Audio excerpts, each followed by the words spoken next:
Donc, comme chacune de ces soirées, pour présenter la méditation, l'idée après, c'est de donner un petit éclairage sur la pratique, parce que c'est important qu'on voit que la pratique, elle est vraiment liée à notre vie, que ce n'est pas juste une sorte de technique. Et puis ce soir, nous allons après vous présenter le programme de l'année de l'école occidentale et de la maison de la méditation. Donc vous aurez un petit bonus ce soir. Alors, le thème de ce soir, c'est pourquoi dans la pratique de la méditation, il n'y a rien à réussir. Qui est une phrase qui est assez évidente. Pourquoi on médite? Justement pour rencontrer ce qu'on vit, comme on le vit, et pas pour réussir à atteindre un état particulier. Pas pour réussir à être efficace, pas pour réussir à être calme, pas pour réussir à être zen, pas pour réussir à être je sais quoi, mais au fond pour arrêter cette idée qu'il faudrait réussir quelque chose pour avoir le droit d'être. Et très subrepticement, notre société, peut-être toute société humaine, ou en tout cas notre société, je n'étais pas là avant, mais en tout cas de manière très subreptice, notre société nous fait souvent croire qu'on aurait le droit d'être si on assurait parfaitement, totalement, sans faute. Et de manière très profonde, et je veux dire, et très dure, au fond, nous avons cette croyance qu'au fond, si on était parfait selon l'idée que chacun d'entre nous a de la perfection, alors ça serait OK. Et on a très envie de trouver une manière de faire qu'on puisse enfin correspondre à cet idéal auquel qu'on s'est fabriqué, auquel on rêve. Et des fois, ça se fait sans qu'on en soit du tout conscient. Des fois, il faut beaucoup de temps de pratique et beaucoup d'honnêteté pour se rendre compte de toutes ces croyances presque inconscientes qui sont là en train de nous miner en profondeur et qui font que c'est seulement si on assurait totalement qu'on aurait le droit d'être, que si on était parfaitement efficace ou parfaitement en bonne santé ou pas du tout fragile ou pas du tout ému ou pas du tout inquiet ou pas du tout ceci ou pas du tout cela. Et on s'en rend absolument pas compte, c'est parce que c'est pas questionné au fond. On vit avec cette idée qu'au fond, on est en faute par rapport à ce qu'on devrait être, et que c'est tellement un fait établi pour nous qu'on n'en a pas du tout conscience. Et la pratique de la méditation, c'est apprendre encore et encore que, en tant qu'être humain, simplement parce que nous sommes un être humain, il y a un oui fondamental à dire. Un oui fondamental à notre vie, un oui fondamental à notre humanité. Et c'est ça la pratique de la méditation. J'ai bien conscience que c'est un peu étrange de dire ça aujourd'hui, parce que partout on vous présente la méditation comme une technique de gestion du stress pour être plus performant et écraser plus rapidement son voisin, en essayant d'être calme en toute situation. Et c'est pas du tout cette approche que du reste j'ai du mal à comprendre. Donc c'est ça, il n'y a rien à réussir, puisqu'il n'y a pas à réussir d'être. On ne peut pas réussir d'être, on peut juste être. Et on est quand on cesse de vouloir réussir d'être. Ou comme j'aime bien dire, quand on se fout la paix fondamentalement. On se fout la paix. Il y a une histoire japonaise du XIe siècle que j'aime beaucoup. C'est un moine qui interroge un maître qui s'appelle Tsu Wei sur la signification profonde de la méditation. Il dit au maître, dites-moi quel est le sens profond de la méditation. Attends qu'il n'y ait plus personne autour, alors je te le dirai. Alors le moine, il est il attend, puis plus tard, dans la journée, il n'y a plus personne. Alors il s'approche à nouveau du maître et il dit « Il n'y a plus personne, de grâce, éclairez-moi. Quel est le sens profond de la méditation ?» Alors Tzu-Wei lui dit « Suivez-moi » et ils vont marcher et il l'emmène devant un bosquet de bambou. Et une fois qu'ils arrivent devant le bosquet de bambou, il ne dit plus rien. Il reste là. Alors le moine est un peu perdu et au bout d'un moment il dit alors dites-moi maintenant, personne ne peut nous entendre, quel est alors le sens profond de la pratique de la méditation? Et Tzu-Wei lui répond certains bambous sont grands, d'autres sont petits.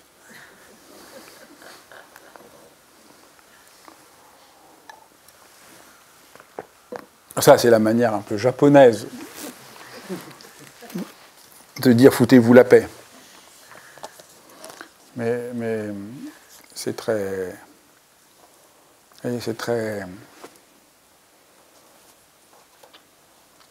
C'est ça, il n'y a rien à réussir. On veut trouver le sens profond et caché. Au fond, ça va nous alourdir encore plus. Au fond, il faut abandonner cette idée qu'il y a un sens profond. Au fond, derrière ça, c'est l'idée. Vous voyez, l'idée est profonde. Enfin, l'idée, pas profonde, mais l'idée qu'il y a derrière. C'est quoi qu'il y a derrière? Pourquoi le moine demande au maître « Donne-moi le sens profond de la méditation ?» Parce qu'il est convaincu que lui ne sait pas et que le maître sait. Il est convaincu, au fond, lui, il n'est pas du tout à la hauteur de la chose. Et au fond, le maître lui dit qu'il n'y a pas de secret. Et donc, il n'y a pas de raison qu'il ne se sente pas à la hauteur. C'est ça, le secret.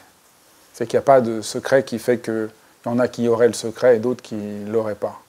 Il y a juste des gens qui continuent à croire qu'ils ne sont pas à la hauteur et qui, du coup, se ferment complètement à la possibilité de voir que certains bambous sont grands, certains bambous sont petits. Et c'est ça la pratique de la méditation, c'est abandonner l'idée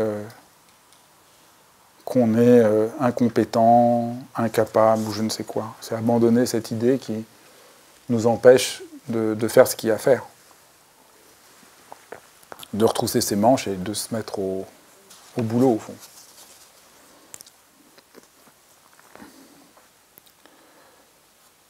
C'est ça. Donc il n'y a rien à réussir. Il n'y a rien à réussir, mais on parle de pratique de la méditation. Pratique de la méditation. Ça, c'est tout à fait bien vu. Pratique, c'est bien d'appeler ça pratique. Pratique, parce que c'est une pratique. Ça veut dire que ça se fait encore et encore. Ça veut dire qu'on n'a jamais fait une fois pour toutes la chose. On me demandait tout à l'heure comment c'était quand j'ai découvert la méditation. Alors moi, une des choses que on me disait quand j'ai commencé à méditer, que méditer, c'était comme faire du pain. C'est une belle image. C'était une très belle image. C'est comme faire du pain. Tous les jours, on peut faire du pain. Bon, moi, je fais pas mon pain tout seul. Mais si on fait le pain, c'est pas parce qu'on l'a fait une fois qu'on n'a pas à le refaire le lendemain. Et au fond, méditer, c'est pareil. C'est une très belle image parce que faire le pain, c'est pas faire le pain pour réussir à montrer au monde qu'on est le meilleur boulanger. C'est juste qu'on a faim et on fait son pain et on mange son pain. Et on médite, c'est pareil. C'est ça. Et c'est une pratique. Donc ça, pratique, c'est un mot formidable. Ça vient du grec praxis. Et les Grecs pensaient qu'il y avait deux types d'actions. Il y a l'action qui fait quelque chose et l'action dont la finalité est elle-même. Alors ça fait un peu savant là, mais je vous explique. Là, il y a le menuisier qui fait la table, et donc il agit pour que la table soit faite. Et puis vous faites une promenade, vous ne marchez pas pour que la promenade soit faite. Vous marchez et c'est la promenade elle-même qu'est la promenade. Donc il n'y a pas de chose à faire d'autre que la chose elle-même qui se fait en la faisant. Et les Grecs étaient des gens tout à fait... qui avaient une compréhension très fine de ces questions. Disaient, alors nous on pense exactement presque à l'inverse d'eux, mais eux disaient, ben, quand même la praxis, c'est le sommet pour un être humain. Nous on a tendance à penser que c'est l'inverse. Pour nous on a l'impression que si on ne fait rien, d'autre que faire ce qu'on fait en le faisant, ben, si on fait que faire en le faisant, c'est quand même moins intéressant que si on fait quelque chose qui produit une chose, un effet. Mais pour les Grecs, ils trouvaient que c'était l'accomplissement humain, c'était ça, être libre pour un être humain. C'est pouvoir juste se réjouir d'être, se réjouir de laisser la chose se faire. Après, on a traduit un peu le sens de la praxis comme la dimension de contemplation, on pourrait dire c'est la dimension méditative au fond. C'est ça, méditation. Méditation, c'est ça. Il n'y a rien d'autre à faire que le fait d'être. C'est ça qu'on fait dans la pratique. On ne fait rien d'autre qu'être. Et pour beaucoup de gens, c'est atroce. Parce que la chose qui compte, c'est de produire, d'être efficace, d'être un bon consommateur, producteur, qui produit pour consommer. Et puis pour d'autres personnes, c'est un tel soulagement de sentir qu'on n'est pas réduit à être simplement des gens qui doivent produire pour consommer jusqu'à la mort. Que la vie,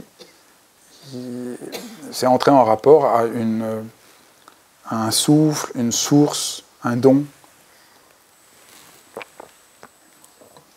Et donc, la méditation, vous voyez, elle est un peu singulière aujourd'hui. Elle est un peu de ce côté-là, un peu de ce côté d'une pratique.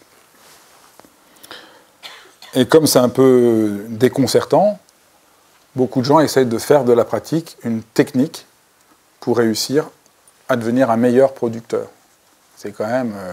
faut quand même être un peu tordu quand même, franchement.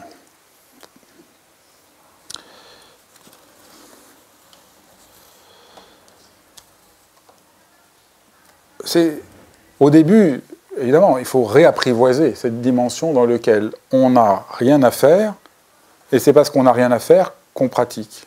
Au début, on est un peu déconcerté. Et après, on se rend compte que c'est comme ça que les choses se transforment, que notre vie se transforme. Parce que s'il n'y a rien à réussir, ça ne veut pas dire qu'il ne se passe rien. Il se passe plein de choses. Si vous vous promenez, il se passe plein de choses. Aristote donne l'exemple aussi du joueur de flûte. Et le joueur de flûte joue de la flûte pour jouer de la flûte, pas pour produire quelque chose, juste pour le fait d'être pleinement dans ce qu'il fait. Et donc c'est ça la méditation, ça a aussi à voir avec le fait de jouer de la flûte. Juste, on fait quelque chose pour le faire, et en le faisant, ça nous transforme en profondeur. Au fond, rien ne peut nous transformer. Nous, on croit que les choses vont nous transformer parce qu'on fait quelque chose. Mais si vous faites quelque chose, ça ne peut pas vous transformer, puisque ce qui compte, c'est ce que vous allez faire. Vous comprenez? Si ce qui compte, c'est de faire la table de la manière la plus efficace possible, ce qui compte, c'est la table. Donc ça ne peut pas vous transformer vous-même en profondeur comme si vous ne faites rien et vous ne réussissez rien, mais du coup, ça vous transforme en profondeur, ça éclaire votre vie, ça éclaire votre existence, ça redéploie les choses, ça vous réaccorde à vous-même, ça vous réaccorde au monde, ça vous libère. C'est ça le sens de la pratique.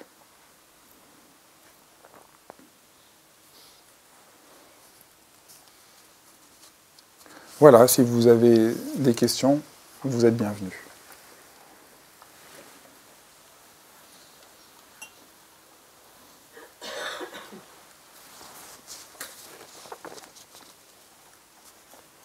Il y a une question tout au fond.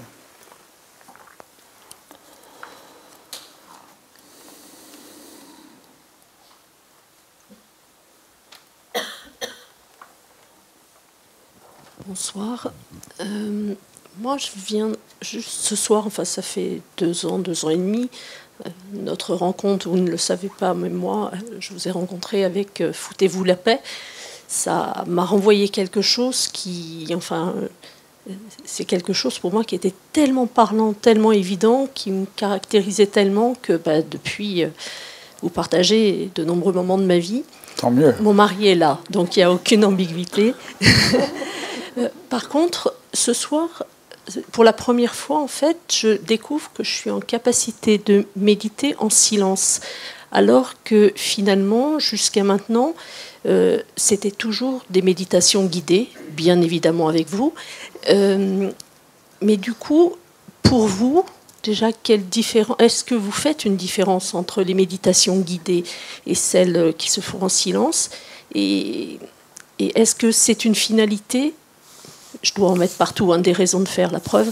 Mais est-ce que on doit aller vers ces méditations silencieuses, ou est-ce qu'on peut, enfin, vous n'avez peut-être pas une réponse à ça forcément, mais est-ce que quand on médite en étant guidé, ça s'apparente tout de même à la méditation? C'est la première fois que vous venez à la maison de la méditation? À la maison de la méditation, mais plusieurs fois sur des stages ou sur des journées dans le 12e. Je pense que guider la méditation, c'est une méditation. Parce que, qu'est-ce que c'est la méditation? C'est bien d'être guidé, parce que quand on est guidé, c'est souvent plus facile d'accepter qu'on n'a rien à réussir, puisqu'on a juste à entendre la voix, on n'a pas à se dire est-ce que je fais bien ou pas bien. Mais dans une soirée comme ça, il y a des moments, c'est bien qu'on soit aussi en silence et qu'on voit que la voix, c'est pas la voix qui compte, c'est ce qu'elle ouvre. Donc elle peut ouvrir les choses sans être là. Donc ça évite un peu une fixation sur la voix. Mais la méditation guidée, c'est formidable. C'est vraiment... moi, je dis souvent, j'aurais compris beaucoup mieux la pratique si les CD, tout ça existait quand j'étais un jeune pratiquant il y a 30 ans, mais on n'avait pas ça. Et je venais sans arrêt écouter la méditation guidée. Je ne pouvais pas les apporter avec moi. On n'avait pas du tout cette... Donc je trouve que c'est vraiment extraordinaire que ce soit... Pour moi, c'était un des grands... je trouve que c'est le fait qu'on puisse avoir des CD de méditation ou maintenant des applications. Je trouve que ça aide énormément. Ça éclaire, ça simplifie. Vous n'avez plus à vous poser de questions. Donc c'est vraiment pas une restriction, au contraire. Et il m'arrive moi-même d'écouter des méditations. Il y a des moments, je trouve que c'est très aidant. Quand il y a des moments difficiles, on écoute une méditation, ça évite de savoir ce qu'on doit faire. Comme il y a tellement d'approches différentes, c'est très aidant. Est-ce qu'il y a une autre question ?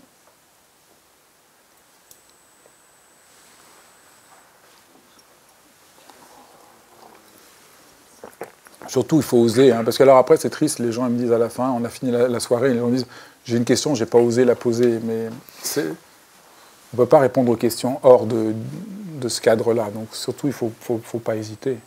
On ne vous rencontre pas tous les jours non plus, donc bonsoir. Moi, j'ai plusieurs questions, mais je vais déjà poser la première, et puis je verrai s'il y en a d'autres.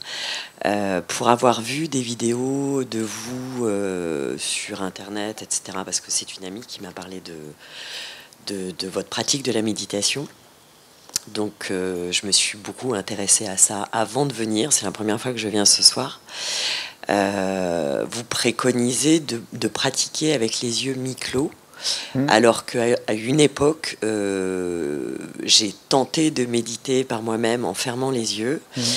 Et c'est vrai que je ne pratique pas depuis très très longtemps, mais j'ai la sensation en tout cas que c'est plus difficile de pratiquer les yeux mi-clos que les yeux fermés. C'est comme si je n'arrivais pas à ressentir et à entrer en relation avec mes émotions. Peut-être que je me trompe, mais c'est un peu la sensation que j'ai. Moi, je choisis la difficulté. Donc, c'est pour ça. C'est plus difficile de pratiquer les yeux ouverts. Mais si on pratique les yeux fermés, c'est plus facile, mais on pratique moins. D'accord. Parce que quand on pratique les yeux fermés, on est moins ouvert à la vie. On est moins ouvert à ce qui se passe. Et on est un peu trop centré sur soi-même. On est un peu trop dans l'intériorité. Et je pense que c'est un grand piège. Que méditer, c'est pas être entré en rapport à soi. C'est important qu'il y ait de la vie, que l'on soit ouvert. Et donc c'est un peu déséquilibrant, parce qu'on a l'idée que méditer devrait être dans un certain état de stabilité. Mais méditer, c'est pas être dans un état de stabilité. Méditer, ça prend une certaine flexibilité avec la vie. Et donc je pense que la méditation les yeux fermés conduit à beaucoup de problèmes. Parce que vous fermez les yeux, vous finissez par vivre une certaine expérience, après vous allez dans le monde, et le monde vous semble gênant par rapport à votre expérience de méditation. Et donc ça introduit cette sorte de conflit entre la pratique et la vie quotidienne qui nous semble moins intéressante que la pratique. Alors je pense que la pratique devrait nous aider à mieux célébrer tout de la vie. Donc je pense que la pratique les yeux ouverts, pour la raison que vous dites, est plus aidant. Parce que dans la vie, c'est aussi un peu difficile. Il y a les enfants qui pleurent, il y a les mails intempestifs. Moi, on doit me livrer une imprimante. Ça fait 3 jours que l'imprimante... Donc hier, j'ai eu un message que le livreur est passé, mais pas à la bonne adresse, sans nous prévenir, donc il n'a pas trouvé. Voilà, c'est ça la vie, c'est comme ça. Donc si on pratique les yeux fermés, on est très énervé. Tandis qu'on pratique les yeux ouverts, on est aussi énervé, mais c'est plus amusant.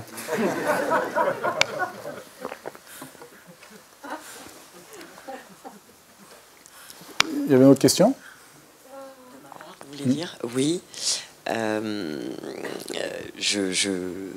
Vous l'avez dit et je l'avais déjà entendu, vous êtes quelqu'un d'extrêmement sensible, enfin hypersensible, et là, en ce sens-là, je me reconnais beaucoup. Surtout, voilà, en ce moment où j'ai un certain nombre de choses.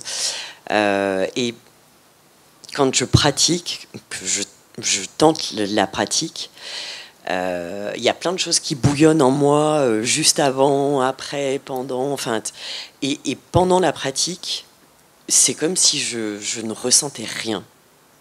C'est-à-dire que juste avant, je peux pleurer, par exemple, être extrêmement triste ou en colère, et du coup, j'essaie de pratiquer et je ne parviens pas à entrer en relation avec ces émotions-là. Voilà, il se passe quoi ? Rien. Il se passe rien. C'est comme si j'étais vide de l'intérieur, en fait. Ah, c'est pour ça qu'il faut pratiquer les yeux ouverts, vous allez voir. Ça va tout changer. Ah, ça va changer. J'essaie de pratiquer les yeux ouverts. Ça va changer. Non, ça va changer. Là, sinon, faut venir faire un stage, ça va changer. Ouais. Là, vous allez voir, la méditation, ça va être le bouillonnement comme avant et comme après. Un peu mieux qu'avant, quand même. Mais, donc ça, en même temps, c'est vrai. C'est-à-dire, si vous venez pratiquer un peu plus intensément, ça va s'équilibrer. Maintenant, si c'est ça votre expérience, il n'y a aucun problème. C'est très bien. C'est ça que vous avez besoin. C'est ça que vous vivez. Il n'y a pas quelque chose qu'on doit vivre. Donc si c'est vide, c'est vide. Il y a aussi quelque chose comme ça qu'est votre expérience, qu'il faut juste apprendre à entendre. On est très fermé à entendre ce que nous disent la vie, nos expériences, nos émotions. On ne veut pas entendre ce que ça nous dit, parce qu'on a un projet établi. Et quand on n'a plus de projet, alors on peut entendre la vie. Tant qu'on veut réussir quelque chose, on n'entend pas. C'est tellement douloureux. Je pense que c'est la source profonde de souffrance des gens. Ils n'entendent pas ce qui leur est dit de la vie. C'est un virage complet de passer du moment où on entend ce que la vie nous dit à une étape où on veut que la vie rentre dans des cases. Les cases, c'est... Là, aujourd'hui, c'est la performance. Mais c'est l'idéologie, c'est les dogmes, c'est les croyances.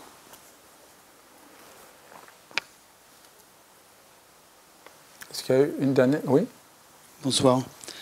J'ai cru comprendre que l'objectif de la méditation, c'est pas de plus souffrir ou de moins avoir mal. Ça, j'ai bien compris ça. Donc, vous avez dit, j'ai cru comprendre qu'il fallait plutôt rentrer dans cette souffrance, la ressentir pour peut-être la comprendre, je ne sais pas. Alors, est-ce qu'une séance de méditation, c'est vraiment vivre le présent, c'est-à-dire que dès qu'on a une pensée qui arrive, on cherche plutôt à se focaliser sur sa respiration pour que l'idée finalement elle fuit ou elle disparaisse. J'ai pas tout. Ou alors est-ce que c'est parfois, justement, une séance de méditation, c'est parfois se focaliser sur une souffrance ou une douleur pour mieux l'apercevoir? C'est pas complètement se focaliser sur une souffrance, mais s'il y a une souffrance, elle est là. C'est ça le point. Il est absolument illusoire de croire que s'il y a une souffrance, il y a une technique miraculeuse qui va faire que la souffrance disparaisse. Donc la méditation, c'est l'honnêteté que là, je souffre. Point. Et la respiration, comme j'essayais de le dire ce soir, n'est pas là pour lutter contre les émotions ou les pensées, elle est là pour éviter qu'il y ait une rigidité qui se produise, pour qu'on garde du mouvement. Parce que quand on vient là, la respiration, elle vient, elle va, et elle aère tout. Et donc, il y a de la souffrance, mais on ne se focalise pas sur la souffrance.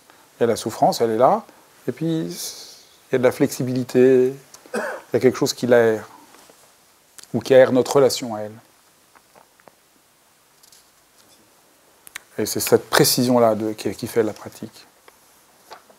Et vraiment, je précise, si on souffre, on souffre. Il n'y a là aucun masochisme. Il y a juste le fait que croire qu'il y a une baguette magique qui va faire que si on souffre, on ne va pas souffrir, ça nous rend fous. Ça rend les gens fous furieux. Moi, je dis toujours, la meilleure manière de rendre les gens fous furieux et malheureux et qu'ils fassent des burn-out, c'est de leur dire « soyez zen ». Parce que vous êtes coupable de ne pas réussir à être zen, que vous en voulez de ressentir ce que vous ressentez.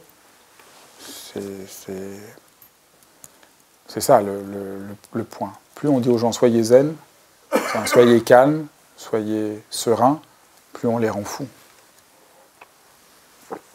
Et ce qui est en train de se passer aujourd'hui, on voit bien la souffrance que ça implique. Les gens se sentent tellement coupables d'être humains. Et méditer, c'est pour arrêter de se sentir coupable d'être humain, de se réconcilier avec notre humanité, dans toute sa fragilité, tendresse, beauté, splendeur.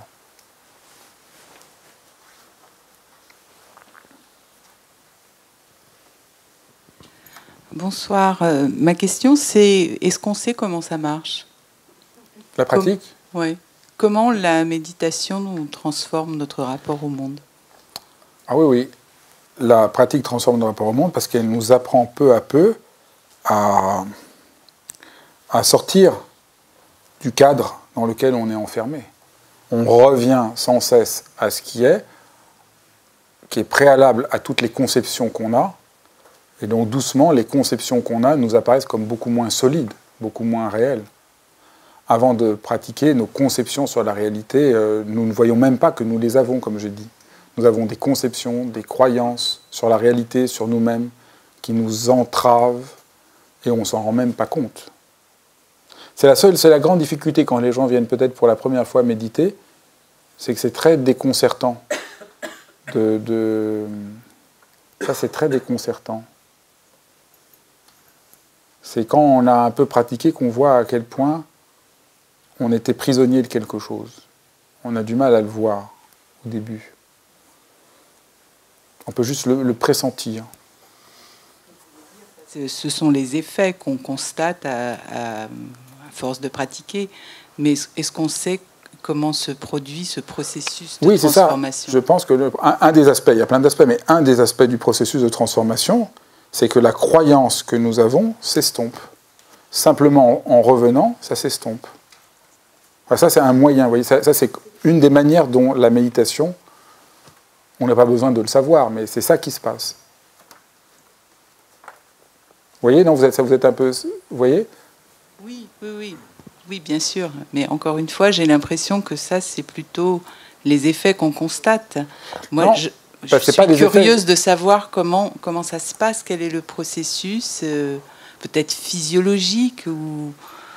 Je ne sais pas si c'est un... Non, parce que le processus physiologique, il est secondaire. Le processus c'est vraiment cette... on dessaisit la prise habituelle et mécanique, on la dessaisit. Et on la dessaisit. Si vous voulez dessaisir la prise, vous êtes crispé, vous voulez vous dessaisir. Vous ne pouvez pas vous dessaisir en mettant une prise plus grande sur la prise pour la dessaisir. Vous êtes obligé de changer de régime. Et la méditation, c'est ce changement de régime. Donc c'est comme ça que ça fonctionne. Ça, c'est pas l'effet, c'est comme ça que ça fonctionne. Parce que ce que ça produit, c'est plus de présence, plus de complétude, plus de sentiment d'être relié aux choses. Mais le processus, c'est ça que j'essaye de décrire. Le processus, c'est que chaque fois que vous pratiquez, vous vous arrêtez de vouloir mettre une prise plus grande pour desserrer la prise, vous entrez dans un autre régime.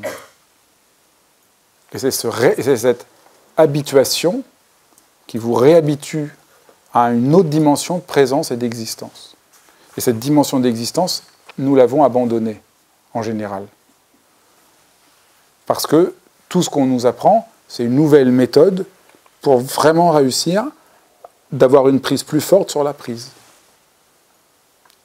Et il y a un truc complètement dingue, il y a des gens qui ont eu l'idée que non, c'est pas en faisant une prise plus forte qu'on enlève la prise. C'est ça que racontait l'histoire que je vous ai racontée. Et franchement, je vous dis franchement, je n'aurais jamais pu inventer un truc pareil, moi. Si on ne m'avait pas montré encore et encore, ça va tellement contre notre idée habituelle qu'on n'arrive pas à y croire qu'il y a un truc comme ça. C'est ça que c'est très très étrange qu'aujourd'hui la méditation est vue comme une prise. Ils ont réussi, les gens ont réussi à faire que la méditation devienne comme tout, une nouvelle manière de mieux prendre au lieu d'être dans l'autre côté des choses. C'est très étrange quand même. Ça me déconcerte profondément. Et donc, c'est pour ça que votre question, c'est comment ça marche, c'est presque par une habituation. Et il y a quelque chose qui, en vous, finit par se faire comme malgré vous. C'est ça qu'il n'y a rien à réussir, parce que si vous voulez réussir, vous ne laissez pas ce processus se faire qui est plus savant que tout ce que vous voulez faire. Au fond, quand vous voulez réussir, c'est tellement étroit ce que vous pouvez réussir, alors que la pratique, ça va faire plein de choses. Par cette habituation complètement...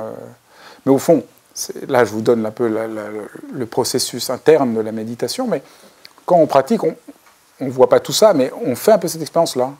On pratique, on se rend compte que c'était chiant, peut-être, c'était peut-être pénible, mais quelque chose qui a changé, comme le ton, la tonalité a changé. Mais ça peut être très simple, c'est comme quand je parlais, on commence à s'asseoir, et d'un seul coup on entend les bruits. Avant on ne les entendait pas. D'un seul coup on les entend. C'est-à-dire que d'un seul coup la prise, le cadre dans lequel les bruits sont déjà, avant qu'on les entende, mis en case, d'un seul coup le cadre saute et on entend les bruits. Vous voyez, c'est des choses aussi simples que ça, dont on fait l'expérience. Et ça, évidemment, peu à peu, ça transforme en profondeur notre existence.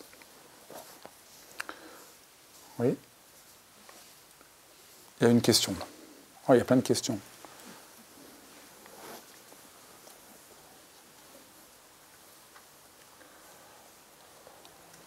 Bonsoir. Moi, j'ai des questions sur la régularité et la durée de la méditation. Est-ce que c'est important d'être régulier, par exemple tous les jours, et régulier aussi dans la durée? Est-ce qu'il y a une durée, d'ailleurs, pour méditer ou pas? Il faut faire comme vous sentez. Après, faites pratiquer tous les jours 20 minutes. Pas dans 3 semaines sans vous arrêter. Et comme ça, après 3 semaines, vous voyez si ça change votre vie ou pas. Si ça ne change pas votre vie, laissez tomber, faites autre chose. Et si ça change votre vie, vous aurez confiance dans la pratique. Et du coup, est-ce Il y a une importance aussi à l'installer dans il faut faire tous les jours à la même heure, ou est-ce que finalement c'est... Après, là, ça dépend de votre propre rythme. Soyez à l'écoute de votre propre rythme. Qu'est-ce qui peut être juste pour vous? Pour certains, c'est bien d'avoir un cadre. Ils le font à un moment donné de la journée. Ça donne un cadre et c'est plus simple. Mais là, c'est à vous de sentir pour vous-même qu'est-ce qui est juste. Mais ma première réponse est juste, donnez-vous, si ça vous parle, essayez, puis voyez si ça vous parle. Et je pense 3 semaines, 20 minutes, c'est bien.